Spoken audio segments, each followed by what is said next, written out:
Hi, I'm Carmine, and I need you to hear me. Not just listen, but really hear me. Because I won the lottery, $90 million. I thought that would change everything. So I rushed home, heart racing, hands shaking, ready to share the news with my husband, with my family. But just as I reached the front steps, my father came running out, breathless, pale. He grabbed my arm and whispered, "Don't go in there, my child. Disaster is waiting for you." And he was right. I didn't walk into celebration. I watched from the shadows, silent, as the people I loved planned a future without me. One they built using my name, my trust, and my money. They weren't just stealing from me. They were rewriting my life like I was already gone. Now tell me, if your whole family thought you wouldn't find out, what would you do when you finally did? Before we dive in, tell me, where are you listening from? And what time is it where you are? Because trust me, this is the kind of story that changes depending on when you hear it, us, and who you think you can still trust. I hadn't planned to buy a lottery ticket that morning. I was standing in line at the gas station, my mind already at home, thinking about dinner, the growing pile of laundry, and whether Kyle would remember to pick up the kids. The man ahead of me was arguing about scratch-offs when the clerk, a woman maybe in her 20s with tired eyes and a hoodie too big for her frame, turned to me and asked, "Quick pick?" I paused for a breath. "Yeah, one." It felt like ordering a coffee. Routine. Simple. I stuffed the ticket in my purse without a second thought and didn't look at it again until the following evening, after folding the last towel and settling onto the couch with a glass of water. The TV was on, low volume, just noise in the background. My husband, Greg, was asleep in the recliner, mouth slightly open. The kids were tucked in. When I checked the numbers, I had to blink twice, then once more. Then I just sat there, not screaming, not crying, just still. I held the ticket between my fingers like it might crumble if I squeezed too hard. I stared at the numbers, reading them out loud, whispering, checking again. There it was, all six, $90 million. My hand trembled a little. I let it rest on my lap. I'm 46. I've never been the kind to yell or run out into the street with joy. I was raised in a house where you kept your feelings neat and folded. You smiled at guests. You didn't cry at the table. Even good news, especially good news, was handled quietly. And this was something bigger than joy.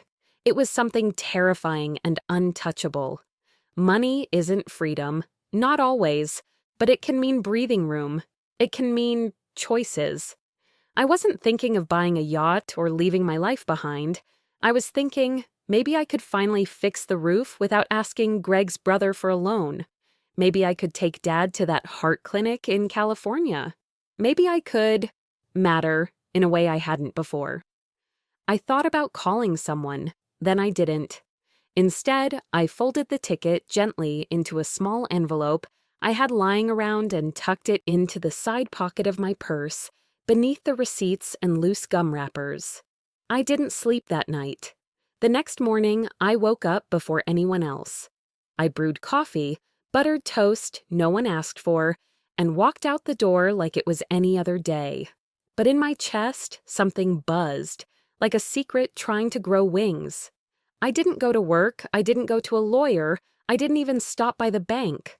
I drove home, because somehow my first instinct was to bring it back to the place that shaped everything. To the house where we fought and laughed and made chili on Sundays. Where I played peacemaker every Thanksgiving and bit my tongue every Christmas. I wanted to look them in the eyes, Greg, the kids, maybe even my sisters if they happened to be around, and tell them, we made it. All of us. I wanted to give without being asked. I wanted to see their faces light up. I pulled into the driveway at 5:42 p.m. just before the sky dipped orange behind the trees. The porch light was already on. The house looked normal, a little crooked from the outside, the shutters in need of a paint job. But it was mine. I sat there in the car for a minute longer, hands resting on the steering wheel. The ticket was still in my purse. I reached over, touched the edge of the envelope like it might reassure me. Then I opened the door and stepped out. There was a warm breeze. I could hear someone mowing a lawn a few houses down.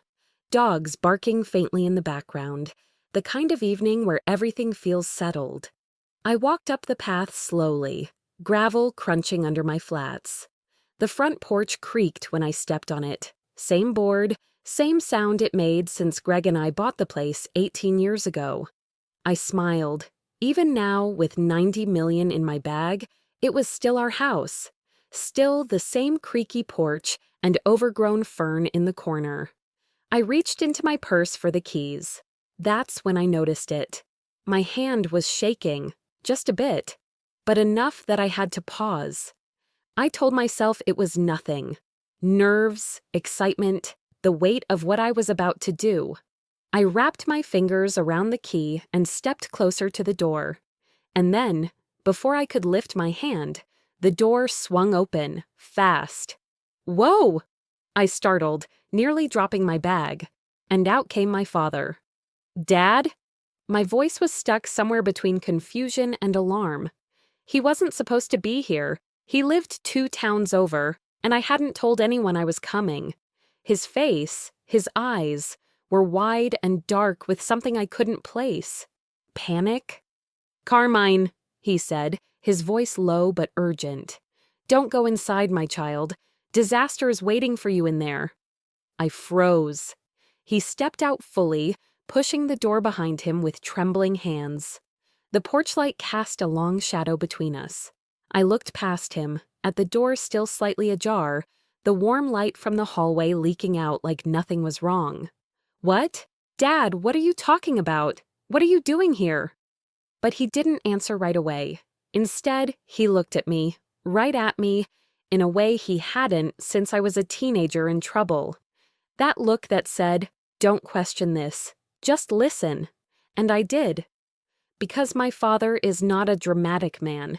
He's not the type to show up unannounced, let alone say something cryptic. If he said danger was inside, I believed him. I need you to step back, he said. Come here. I looked down at the keys still clenched in my hand, then at the door, then back at him. Without another word, I stepped back into the shadows beside him. We stood together in silence for a few seconds that felt stretched out across a lifetime. I don't understand, I whispered. I know, just trust me. So I did. And as I stood there, one foot off the porch, one hand still gripping that little envelope, something inside me began to turn, like a door unlocking, not to a house, but to something I hadn't dared open in years. I had just won $90 million, and for the first time in my life, I was afraid to walk into my own home. I didn't move, not right away. My father's words hovered in the air between us, heavy as bricks. The porch light buzzed faintly above our heads, casting a thin glow that made the edges of his face look older, sharper. For a few seconds, we just stood there, not talking, not even breathing loud. Somewhere inside, a clock chimed, 6 o'clock, and then voices. At first, it was just a low hum, like a television left on in another room. But then I caught the rhythm of conversation, clear enough to tell they weren't whispering. Someone laughed softly, like they were relaxed, like this was just another ordinary night in our home. I turned to look at my father. He didn't return the glance. He was staring at the window, jaw set, one hand gently resting on the side of the porch rail, like he needed it to hold steady. You sure you don't want to tell me what's going on? I whispered. He blinked, slowly. Not yet. Just wait. I narrowed my eyes, studying him under the porch light. His hair, grayer than I remembered, was still combed neatly back. His shirt had a crease down the middle, and he was wearing his church shoes, the ones he usually saved for funerals or Sunday services. "What are you even doing here?" I asked. He shifted his weight but didn't take his eyes off the window. "I came by early. Thought I'd surprise your mother. Figured I'd beat traffic. Wasn't expecting what I walked into." His voice cracked slightly on that last line, and I noticed his hands weren't just resting. They were trembling. That's when I really looked at him. This man who'd never raised his voice, never once exaggerated a story for effect, never even made a fuss when he got passed over for a promotion he deserved. He'd always been solid, predictable, the kind of father who fixed your sink before you even knew it was leaking. So, if he was standing here, telling me not to go inside my own house, I believed him. He touched my elbow and gently guided me toward the side of the house, away from the porch light. We moved quietly, past the row of hedges Greg always promised to trim. The sun had dipped a little lower, and shadows stretched long across the yard, brushing against the fence and the garden stones. We stopped just beneath the living room window. The curtains weren't fully drawn. My father crouched slightly, tilting his head just enough to catch the sounds inside. I mirrored him, leaning in.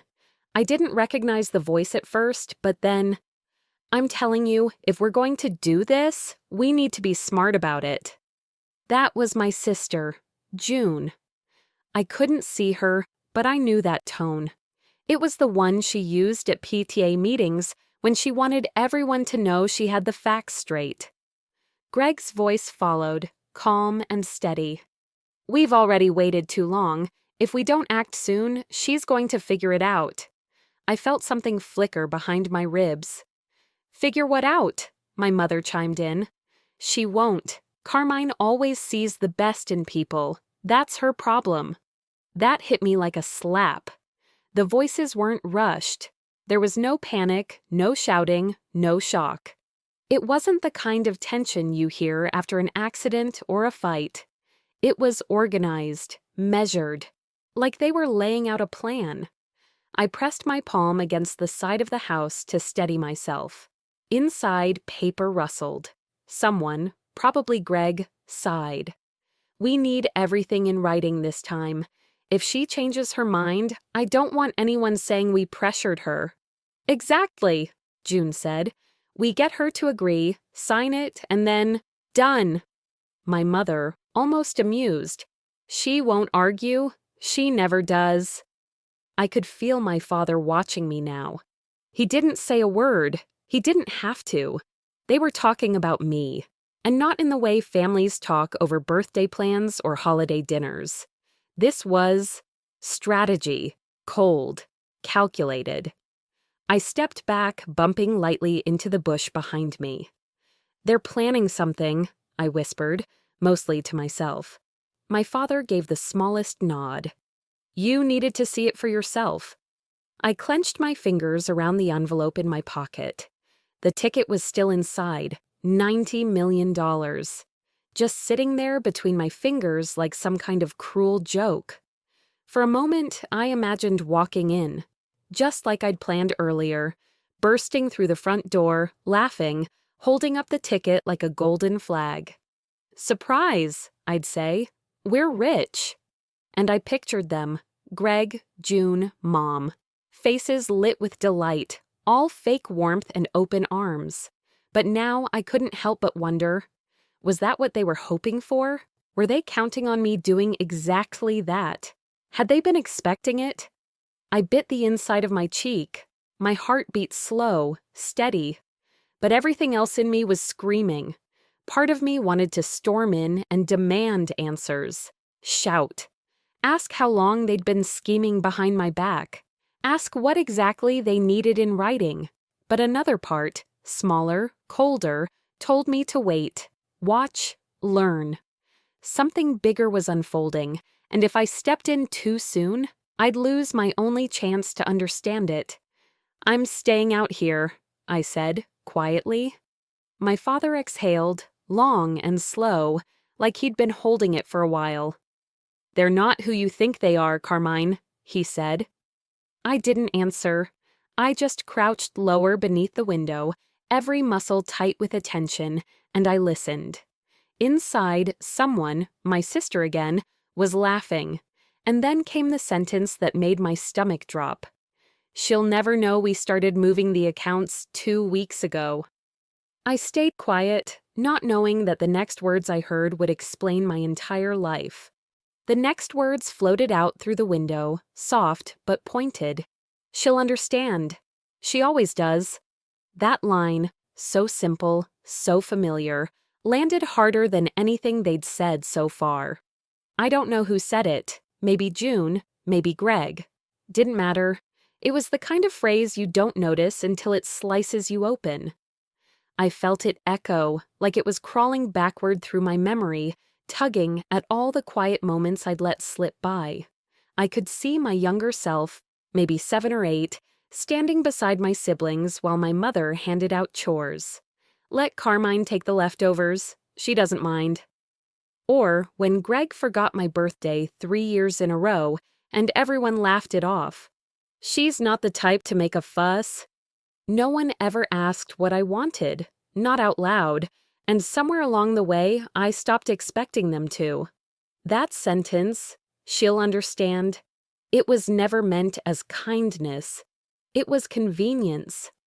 I stayed crouched beside the window, the shadows wrapping around me now as dusk tipped into evening.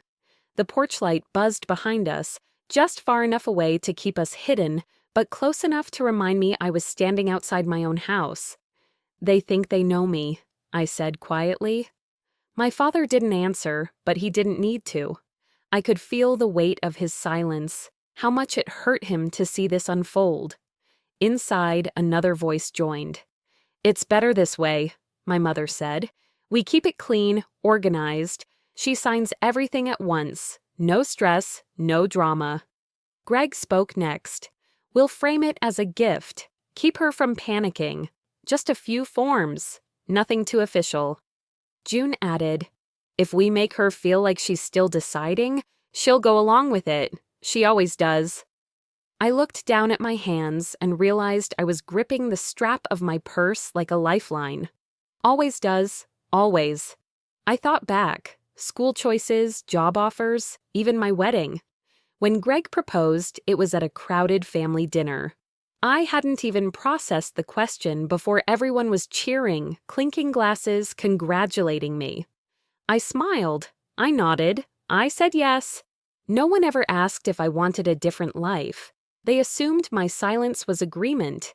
But now, outside this house, listening to them divvy up my future like a pie, I saw it clearly for the first time. This wasn't about the lottery ticket. This was about a habit, a pattern so deeply woven into our lives that none of them thought twice. I had trained them. With every polite nod, every swallowed objection, every "it's fine, don't worry about me," I had shown them how to treat me. I wanted to scream, but I didn't. Instead, I stayed low, steadying my breath, listening. Inside, more movement, the soft clink of glasses, the gentle scrape of chairs. "I told the notary to be on standby," June said. "If we time it right, we can have her sign everything before she even realizes what it means." A sharp chill moved through me, not from the air, but from recognition. This wasn't some desperate, panicked plan thrown together last minute. This was premeditated. They'd met without me, discussed, strategized, prepped. They weren't trying to help me manage the win. They were trying to manage me. My father spoke then, barely above a whisper. "They've been talking like this for days. I heard them on the phone before you got home. Your mother asked if I thought you'd resist. I didn't know what she meant until now." I turned toward him, stunned. "You knew?" He hesitated. "I knew enough to be worried." "Why didn't you say something?" His voice tightened. "Would you have believed me?" I wanted to say yes, but deep down, I wasn't sure I would have. I'd spent a lifetime brushing past red flags, letting things slide. Because I loved them, because it was easier, because speaking up meant risking conflict, and I hated conflict. But something inside me shifted then, a small fracture in that old instinct. Not rage, not even sadness. Just a question. What if I didn't go along this time? What if I didn't smile and nod and tell them it was all fine? I'd never asked myself that before. I leaned my head against the siding of the house, staring up at the darkening sky. Above the roofline, a single plane blinked across the distance, headed somewhere far, somewhere quiet. Inside, the meeting continued. "We'll have the papers ready before the weekend," my mother said. "She'll be overwhelmed. We'll play it soft. No pressure." "And if she hesitates?" Greg asked. "She won't," June said. "She never does." My chest ached with the weight of it. My whole life, I thought I was being kind, easy to love, easy to live with. But I wasn't being loved. I was being erased. That's what my father meant. Not disaster like a fire or a crime. Disaster like silence, like handing over your voice and watching others speak for you. And for the first time, I realized they weren't planning to take my money. They were planning to take my voice. The longer I stayed crouched there, the more the air felt like it thickened, less evening breeze, more invisible weight pressing down on my chest. The porch light flickered once before, holding steady. Inside the house, laughter had faded. Now, the tone had changed. "She's not built for this kind of pressure," my mother said. "This kind of money, it'd only stress her out." "She's always been sensitive," June chimed in, her voice light but unmistakably smug. Sensitive. That word again. The kind they used when they didn't want to say weak. It was the way people describe a child after they've fallen, but before the tears start. "She's okay, just a little sensitive." The window next to me had cracked open slightly more, the voices inside clearer now. "We just want to shield her from the burden," Greg added. "If we do it right, she won't have to worry about a thing." There it was, the shift from planning to positioning, from talking about logistics to justifying them. "For her own good," my mother said, almost too gently. "That's all we're doing here." That line, that awful, suffocating line. I had heard it in every chapter of my life. When I wanted to go away to college, instead of staying in Houston, "Staying local is for your own good, Carmine. You'll have support here." When I took a job I liked that paid less. "Think long-term, honey. We're just advising you for your own good." When Greg and I were dating, and I mentioned I wasn't sure, I remember June looking me straight in the eyes and saying, "He's solid, dependable. This is for your own good." It was never about me. It was always about control. That phrase was the period at the end of every decision I wasn't allowed to question. For your own good. It wasn't love, it was permission dressed as concern. "I just don't want her to be overwhelmed," June added now. "It's too much money for someone like her." Someone like me. I could hear it now, how each word carved away something. "She freezes under pressure." "She never liked making big choices." "She trusts us. We've always looked out for her."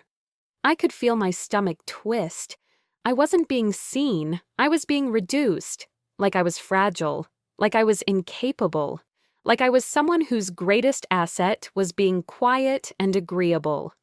They weren't saying I was stupid, but the implications sat there, heavy and sour. I turned slightly and glanced at my father. He stood just behind me, unmoving. His face was unreadable, but I saw it in his eyes. He had heard every word. And he was letting me hear it too. No comforting lies, no filter. He wasn't here to save me. He was here to let the truth finally speak for itself. Inside, the conversation kept rolling like a slow tide. "If we break it down into small pieces, she won't question it," Greg said. "We give her one form at a time. She'll sign without thinking too hard." "I already talked to the financial planner," my mother added. "He's ready to draft the trust under all our names. The quicker we get her signature, the better." She won't mind, June said again. She never has. There it was, another echo. That same line they kept using like a defense. She won't mind, because I never made them uncomfortable. Because I had spent my life deferring, smoothing, absorbing. And still, even now, my first instinct was to walk in and say, "It's okay, I get it."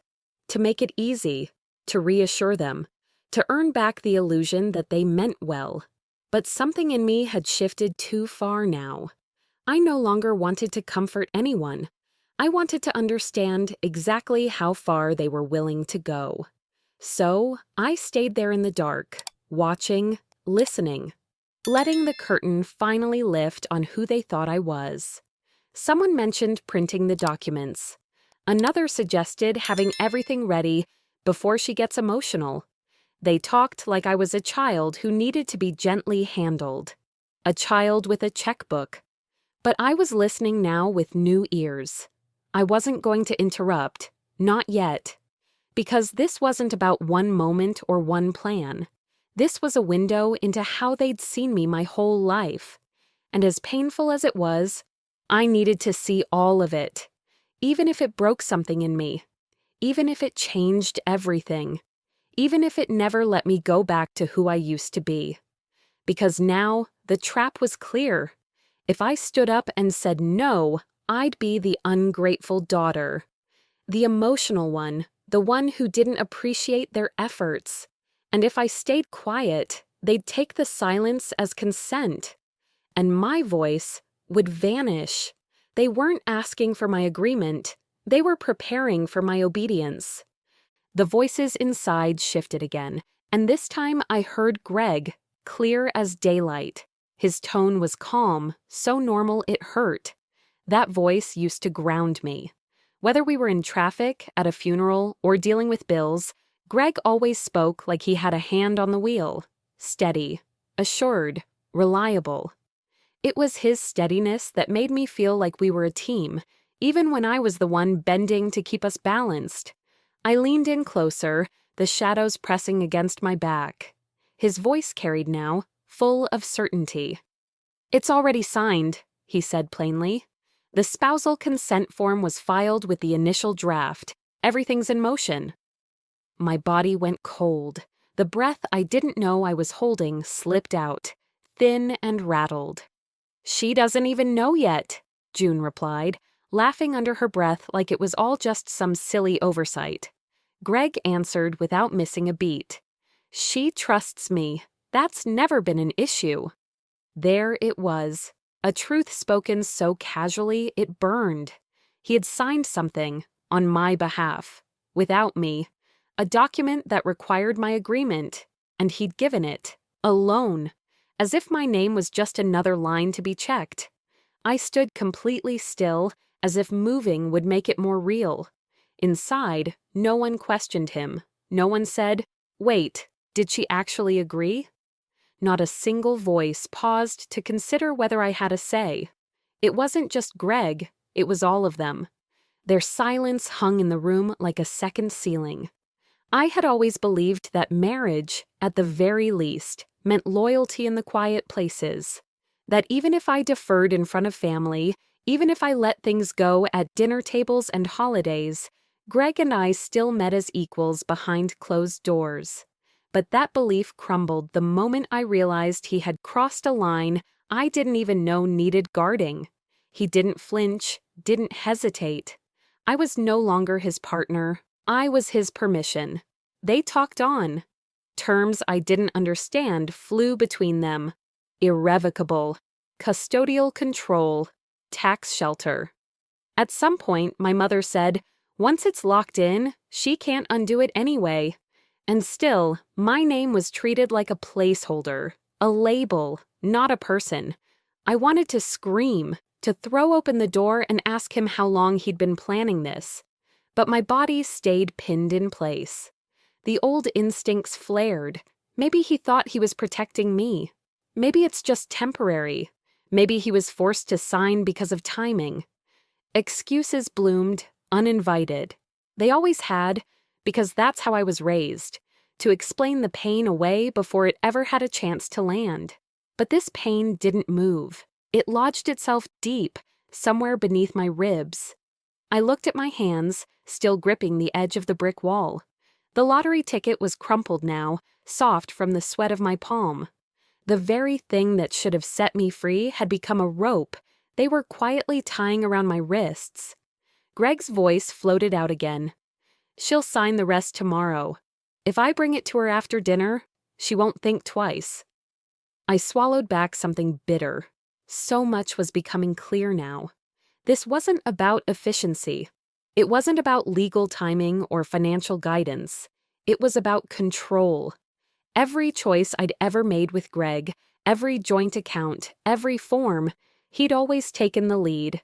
He'd fill out the papers, and I'd review them like a student before handing them back for submission. I told myself it was just convenience, that he was good with that kind of thing. But now I saw it for what it was. He had been practicing for this moment for years, and I had let him, because I thought love meant ease, and partnership meant trust. No one in that room raised a concern, not about my consent, not about my voice. They were all in quiet agreement that I didn't need to be included, that their plans were somehow more thoughtful than my autonomy. I pressed my back against the cool siding of the house, trying to calm the tightness in my chest. My father hadn't spoken a word since the last exchange, but when I turned slightly to look at him, I saw him watching me, not the house. He didn't ask how I felt. He didn't offer comfort. He simply stood there, letting the silence expand. And in that space, I began to feel something shift inside. Not rage, not yet, but something firmer than pain. A question, solid and sharp. If Greg could sign something that changed my life without asking me, how many other moments had he made decisions without me even knowing? I wasn't missing from just this night. I had been missing for a while, and no one noticed. No one inside was waiting for me to arrive, because, in their eyes, I was already accounted for. And just like that, it was as if I no longer existed as a person. Only a role, a name on a form they had already decided how to manage. Because in their eyes, I was already accounted for. Inside, the mood shifted. Less casual, less family chatter. The words took on a new tone. Cold. Official. I heard timeline, process, and standard filing. The warmth they'd used when talking about how worried they were for me had thinned into sterile, business-like precision, as if someone had flipped a switch from concern to coordination. Tuesday for the financial advisor, Friday for legal review, someone said. Temporary access clears in 48 hours once the hold is in place, another voice added. It wasn't just about what they were doing. It was about how far ahead they already were. This wasn't a discussion, it was a plan. I held my breath as pieces clicked together in my head. The phrasing, the timing, the structure. They weren't robbing me in the dark. They were organizing it in daylight. The kind of theft that came with paperwork, initials, and polite follow-up emails. The kind that didn't require permission if no one thought to ask. Then came the phrase that made my knees nearly give out. "She won't even see the full freeze," my sister said. "We're running everything through a temporary proxy just to streamline it." "Is that in writing?" someone asked. "Of course, it's all in the timeline doc." I blinked hard.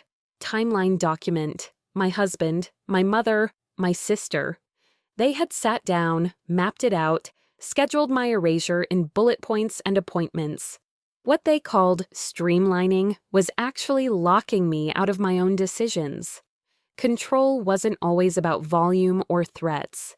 Sometimes it wore a calm face and used words like efficiency and structure. I knew in that moment I was the last to know, and maybe that was the point. Then came another blow. "We've added a trusted contact," Greg said smoothly. "Someone neutral."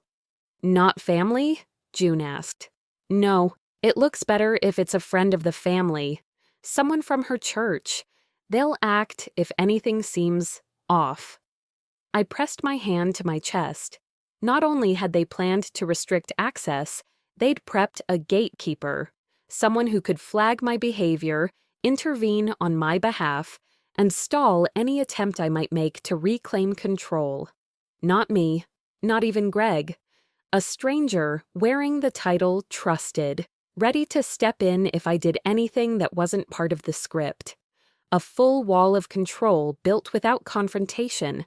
A paper trap lined with good intentions. For a flicker of a second, I considered walking in. I imagined myself calmly stepping into the light, letting them explain everything to me like I was a fragile guest at my own intervention. Signing the damn forms just to make it all stop. Just to make my stomach unknot. That's how it always worked before. If I played along, the pressure eased. If I smiled, they relaxed. Surrender dressed up as harmony.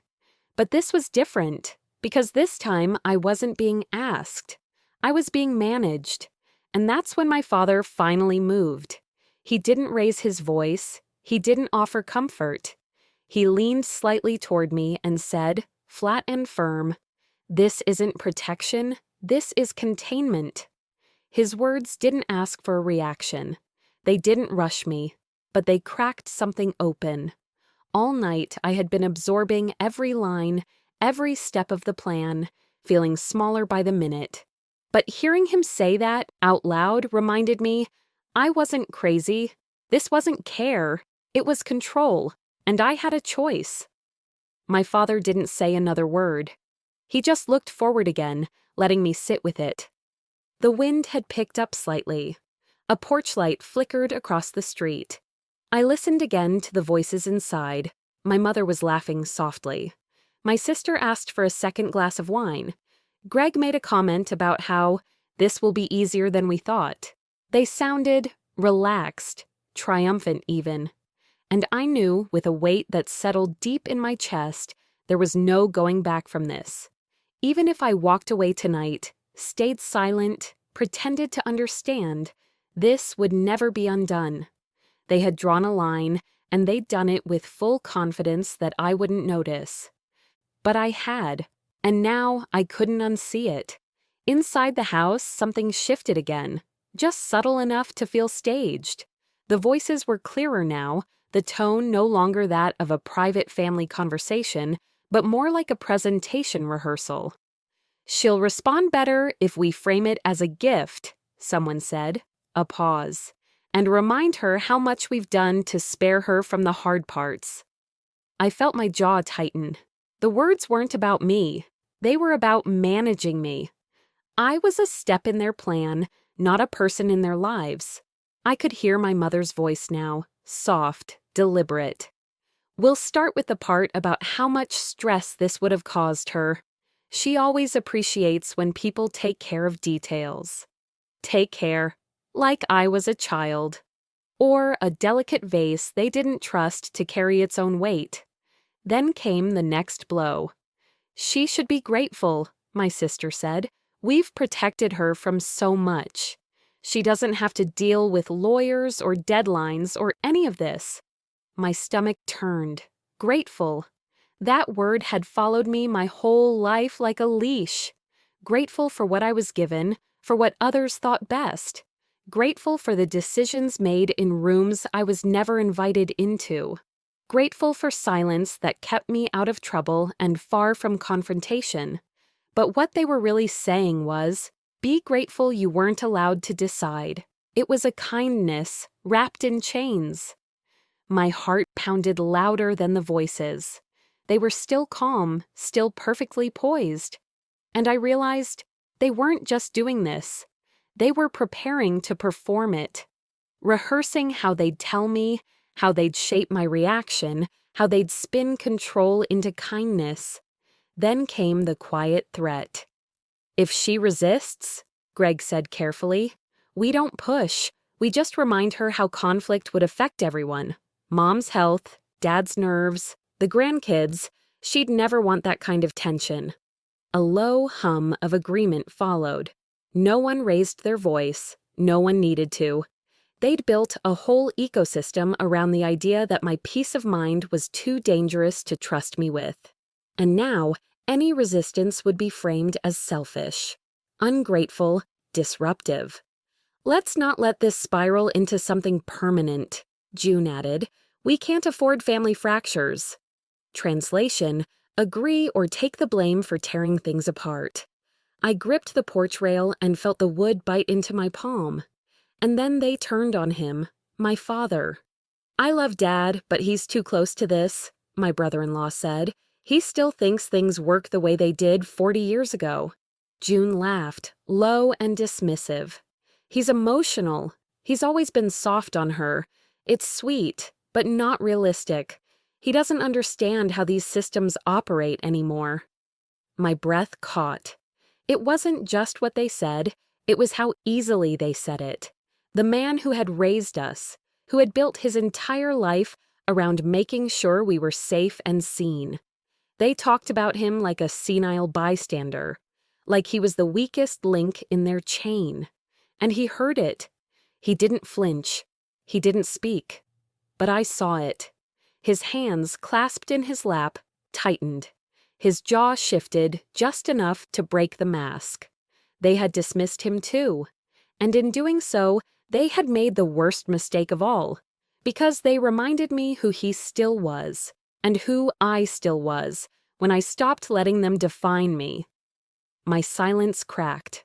All these years, I'd used it as a tool, to smooth conflict, to keep the peace, to survive. But now it was doing the opposite. It wasn't protecting anyone. It was allowing this to happen.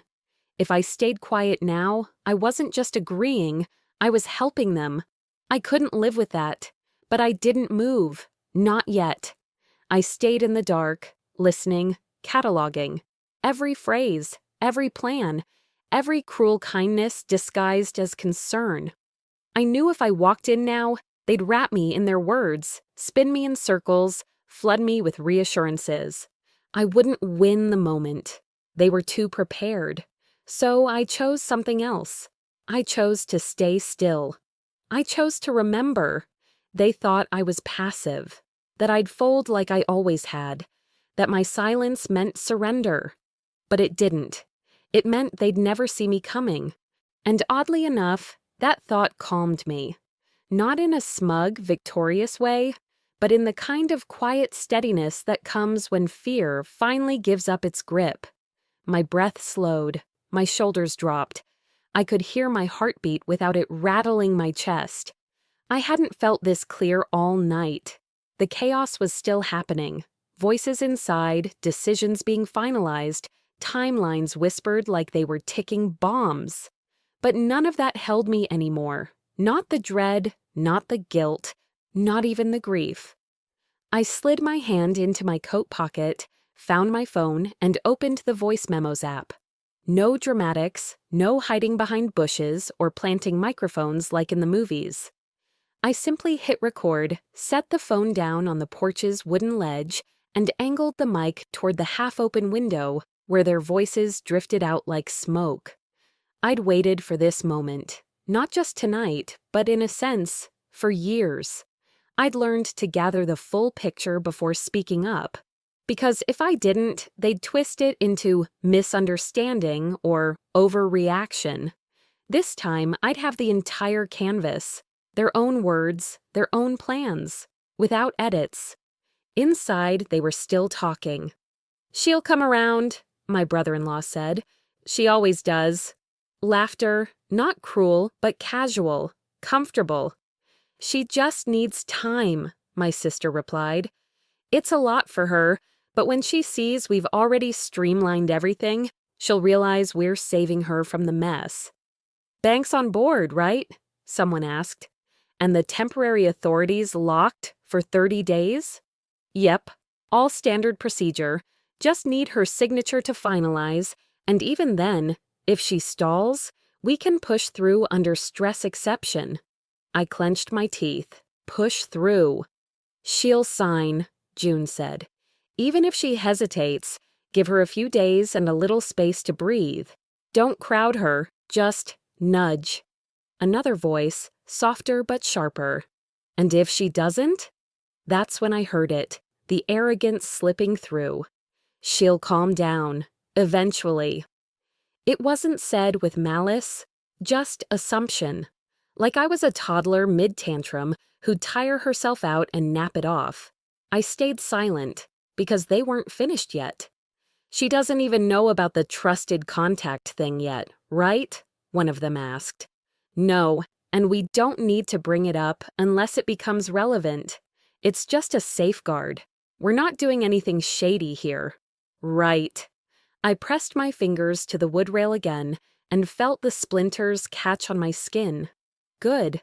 I needed something to anchor me, because in that moment I felt something shift permanently inside me. They weren't afraid of doing this, they were afraid of me realizing I could stop it. I mentally cataloged everything I had so far. The names, the steps, the sequence of manipulation dressed as support, the legal jargon mixed with familial guilt. This wasn't hearsay anymore, it was evidence. No raised voices, no threats.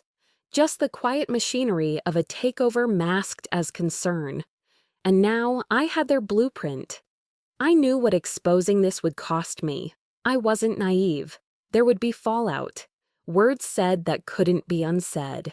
Relationships frayed beyond repair. People I'd loved my whole life would look at me like a traitor. But that price wasn't higher than my voice, and for once, I was choosing me. I closed my eyes for a second, just to breathe. Then I slid the phone back into my coat, pressed stop on the recording, and stepped away from the porch railing. I turned the knob slowly, no rush, no pounding footsteps or slammed doors. Just a decision carried out in full awareness. The hallway light spilled across the threshold as the door creaked open. I didn't walk in to beg. I didn't walk in to plead for understanding. I walked in to end the show.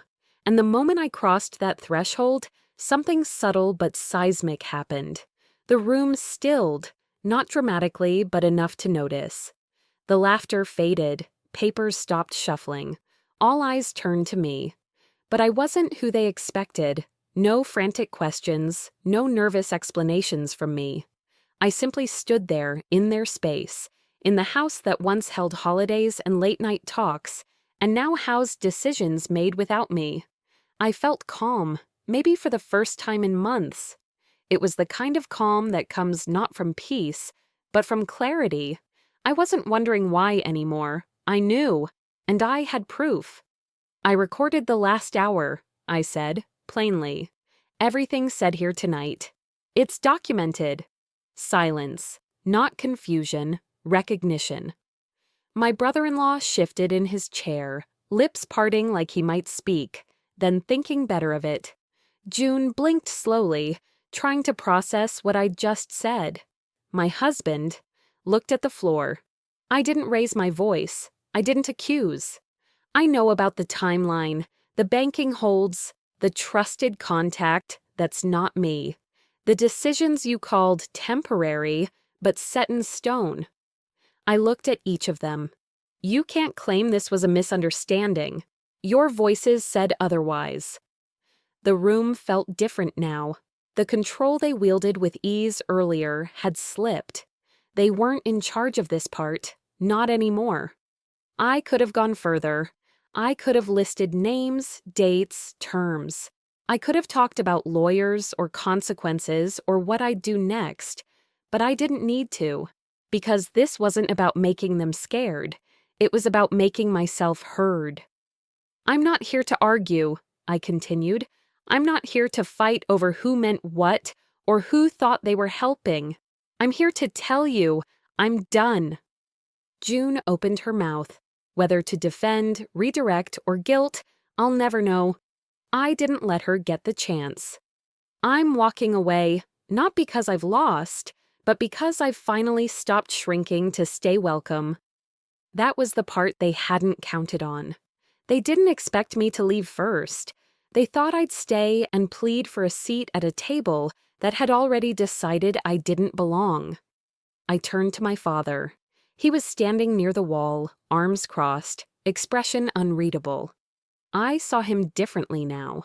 I remembered what he'd told me weeks ago when he first saw the warning signs. "You're not losing your place," he'd said. "You're finally seeing where you were never really allowed to stand." I didn't understand it then. I do now. The disaster wasn't the betrayal. It was the life I kept editing myself to fit. The house wasn't the threat. The story I told myself about it was. I reached into my coat pocket and pulled out the house key, the same one I'd carried since we moved in, the one that felt like belonging, the one that now felt like a question I'd stopped asking. I didn't hand it to anyone. I didn't announce it. I walked over to the kitchen table, placed it down, and let it sit there. Quiet, unclaimed. It didn't belong in my hands anymore. It belonged in the past. I stood there for one final moment, letting the stillness wrap around me, not like a blanket, but like a curtain falling. No applause, no cries of protest, just breath. "This will cost you everything," my brother-in-law said under his breath, as if I hadn't already done the math. "It's already cost me too much," I replied. I looked at my husband. He still hadn't met my eyes. His silence said more than any defense could have, and that's when I knew it was over. Not just tonight, but all of it, the illusions, the bargaining, the hope that love would protect me from harm when silence was the price of peace. I turned and walked toward the door. No rush, no slammed feet. Behind me, the house didn't crumble, the world didn't pause, but inside me, something heavy unhooked and let go. I stepped out into the early morning air. It was cool, crisp, still. Dawn was just beginning to pull itself over the horizon, soft light stretching through the trees. The night hadn't ended in explosions or screaming or catharsis. It ended in breath, in choice. Healing wouldn't be fast or easy. There would be paperwork and fallout, and maybe loneliness too. But there would also be space. For the first time in a long time, there would be space. I stood there for a moment longer, then stepped off the porch, my feet moving with certainty. There are doors you don't slam, and lives you don't reclaim loudly. You simply close them and walk forward without looking back.